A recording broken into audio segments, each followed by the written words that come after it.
भगवान ऐसी पत्नी सबको दे।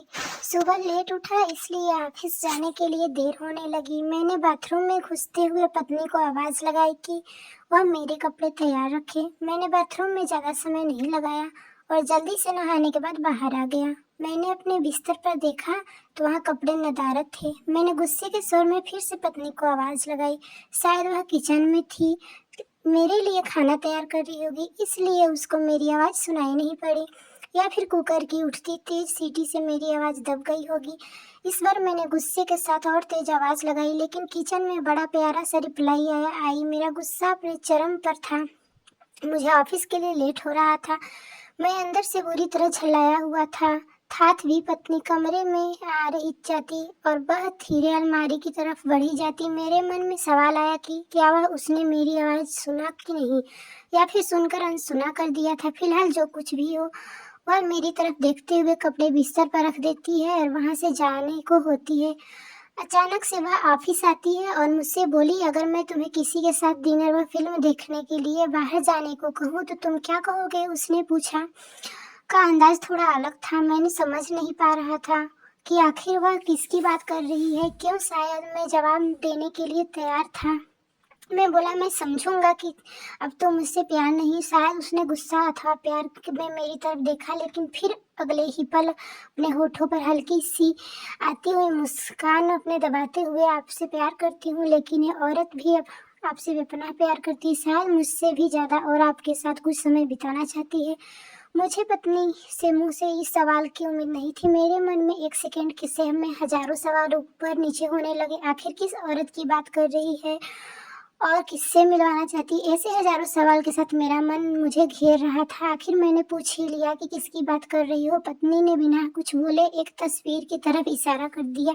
वह तस्वीर मेरी माँ की थी, जो मुझसे दूर रहती थी, जिससे कई महीनों से मैं मिला नहीं था। शायद काम की वजह से मैंने उन्हें फोन भी नहीं कर पाया। मैं अपनी व्यस्तता के कारण उन्हें समय भी नहीं दे पा रहा था। मैंने पत्नी की तरफ देखा। पत्नी ने मुस्कुराहट के साथ मेरा मोबाइल मुझे थमा दिया। मैंने माँ को फोन किया और उनसे बात पर खाने और साथ में फिल्म देखने के लिए कहा। माँ मेरी आवाज सुनकर खामोश हो गई। शायद करुण स्वर था। तुम ठीक तो हो न? तुम दोनों के बीच कोई परेशानी तो नहीं? माँ ने पूछा। उनके लिए मेरा एकाएक इस तरह फोन करना शायद किसी परेशानी का संकेत था।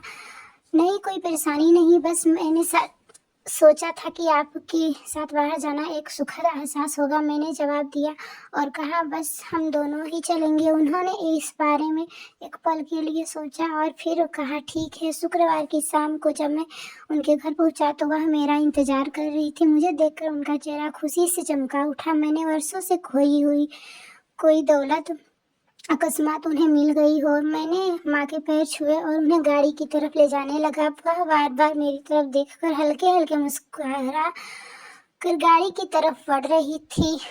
कार में माँ ने बताया कि उन्होंने अपनी एक दोस्त को बेटे के साथ खाने के लिए बाहर जाने की बात बताई है। वह काफी प्रभावित थी। फिलहाल हम माँ के पसंद वाले रेस्तरां तक पहुँच गए थे, जो कि दिखने में अब भी अच्छा और आरामदायक था। अंदर जाकर हम दोनों एक बैठ गए।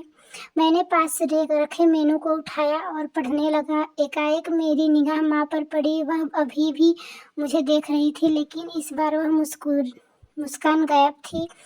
वह उदास दिख रही थी। शायद मैंने मेनू पढ़ने में तो ज़्यादा समय नहीं लगा दिया। मैंने मेनू को साइड पर रख दिया। मैंने माँ के खाने के लिए पूछा। उन्होंने मेनू की तरफ इशारा करके मुझसे कहा, मुझे याद है जब तुम छोटा था और हमारे साथ बाहर खाना खाने आता था, मैं भी तेरे लिए इसी तरह मेनू और गौर से देखती थी और तेरे लिए अच्छा सा खाना ऑर्डर करती थी जो तुझको पसंद था। लेकिन अब वक्त बदल गया, महंगाई भी बदल गई होगी, तो शायद मेनू में कुछ नया देख रहा हो। माँ का जवाब सुनकर आंखों में आंसू निकलने लगे, लेकिन मैंने खुद को संभाला और कहा, माँ इस बार मैं आपके लिए मेनू पढ़ना चाहता हूँ। उसके बाद मैंने एक बढ़िया सी डिश माँ के लिए ऑर्डर की। खाने के समय माँ ने मुझे मेरे लिए बचपन से लेकर अब तक के कई किस्से सुनाए। मुझे ऐसा लग रहा था मानो मैं अब वापिस बचपन में आ गया हूँ। मुझे उस समय इतनी खुशी हो रही थी मानो सारी कायनात इसके आगे फीकी हो। बातों में समय का पता नहीं चला।